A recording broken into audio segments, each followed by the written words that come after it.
Halo Sobat Maya, apa kabar kalian semua? Semoga aja seperti biasa ya, selalu sehat, selalu bahagia, dan makin sukses. Bagi yang baru pertama kali berkunjung ke channel ini, saya ucapkan selamat datang ya. Perkenalkan, nama saya Sudarsan dan biasa saya dipanggil Sansan. Di channel ini, saya banyak membahas tentang investasi, terkhususnya saham. Nah, belum lama ini BEI mengeluarkan statement yang membuat banyak investor maupun trader terlebih angkatan corona yang menjadi ketar-ketir, yaitu ingin mengembalikan batasan ARA dan ARB menjadi simetris. Atau dengan kata lain, saham bisa anjlok hingga 35% dalam satu hari aja. Sebenarnya ini hanya mengembalikan ke sistem yang lama ya. Justru sistem yang baru ini yang quote-unquote itu nge-cheat. Karena arahnya itu normal, tapi ARB-nya dibatasin hanya 7% aja. Nah, karena udah terbiasa dikasih handicap, begitu handicapnya mau dicabut, wah pada panik nih ya. Lalu apakah nantinya dengan adanya aturan ARA dan ARB simetris ini akan terjadi perubahan pada pasar kita? Pastinya ada.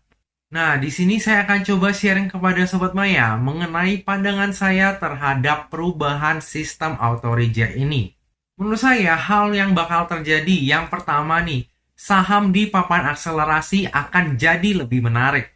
Saat ini untuk papan akselerasi, ARA dan ARB-nya itu udah simetris ya, yaitu sama-sama di 10%.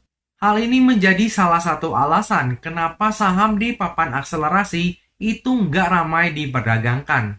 Karena risk dan reward-nya itu sama.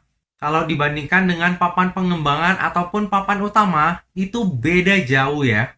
Reward-nya itu bisa hingga 35%, tapi resikonya 7% aja. Yang kedua adalah saham blue chip dan saham dengan fundamental bagus akan lebih dilirik. Saat ini banyak trader ataupun investor yang bertransaksi di saham gorengan. Bahkan yang nggak bisa pantau market pun itu banyak loh yang transaksi di saham gorengan. Rata-rata mereka yang melakukannya beranggapan bahwa ya ARB-nya kan cuma 7%, tapi satu kali ARA bisa hingga 35%. Dan mereka pun bisa mencicil saham tersebut di harga ARB. Begitu aturan ini diterapkan, pastinya banyak yang akan syok. 2 hari ARB itu bisa loss lebih dari 60% loh. Ngeri nggak tuh? Hal ini akan membuat banyak trader maupun investor itu mulai beralih ke saham-saham yang harganya itu stabil dan punya fundamental yang bagus. Yang ketiga, bisa jadi populasi dari para trader itu berkurang, sementara scalper dan ARB hunter itu populasinya bertambah. Volatilitas di pasar itu akan tinggi sekali. Dari ARB ke ARA itu bisa langsung 70%. Begitu pula sebaliknya, dari ARA ke ARB itu uang bisa langsung menguap 70% dalam satu hari aja. Ngeri nggak tuh? Populasi ARA hunter juga akan semakin berkurang. Karena resikonya akan sangat amat besar. Kalau Sobat Maya ingat tentang saham true yang pernah saya share sebelumnya, itu dari ARA ke ARB, itu membutuhkan waktu kurang dari 20 detik. Bayangkan nantinya jika udah ada aturan yang membuat ARA dan ARB ini simetris, dari ARA ke ARB, itu kurang dari 20 detik kita bisa loss 70%. Amit-amit deh ya.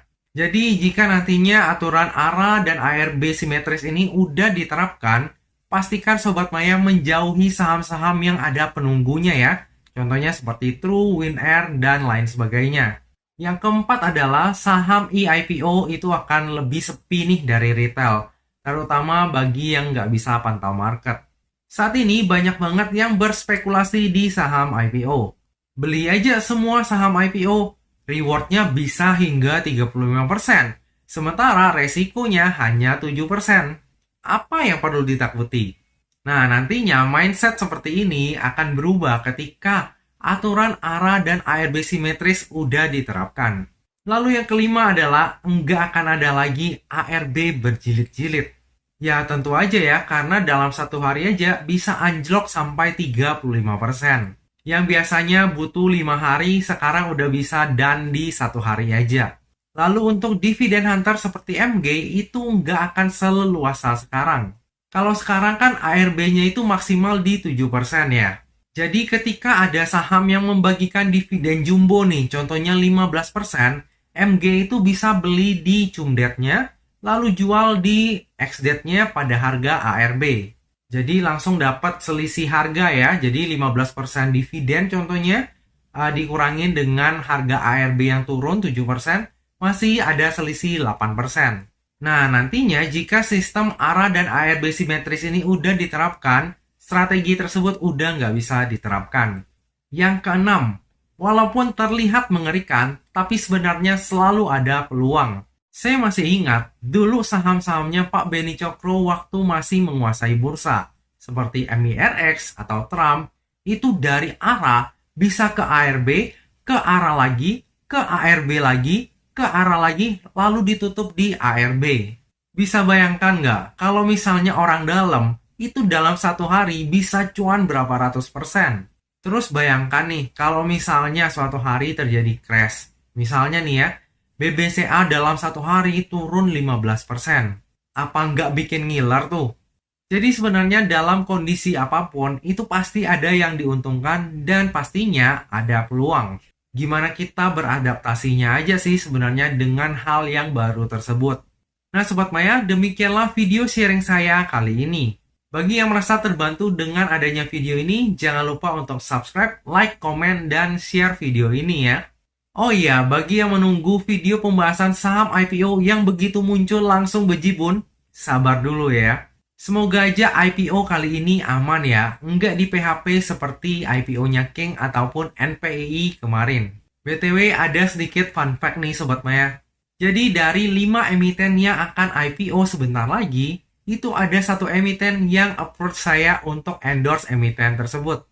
Saya sih oke-oke aja ya kalau mau di-endorse.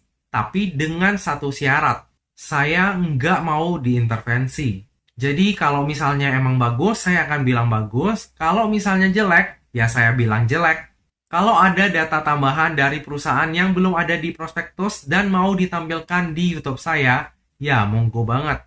Setelah saya ngomong seperti tadi, langsung deh menghilang tuh emiten yang mau endorse saya sebelumnya. Jadi kalau misalnya ada kabar atau berita nih ya, yang bilang bahwa emiten itu bisa aja endorse influencer atau mungkin media untuk memblow up saham mereka, yaitu benar adanya. Jadi Sobat Maya, kalau misalnya habis dengar analisa dari para influencer, itu jangan ditelan mentah-mentah ya, harus tetap dianalisa ulang. Nah Sobat Maya, demikianlah video kali ini. Akhir kata, jangan lupa untuk selalu jaga kesehatan, jangan lupa untuk selalu bahagia, dan semoga perjalanan investasi kita selalu cuan bareng-bareng. Sampai jumpa di video selanjutnya. Dah.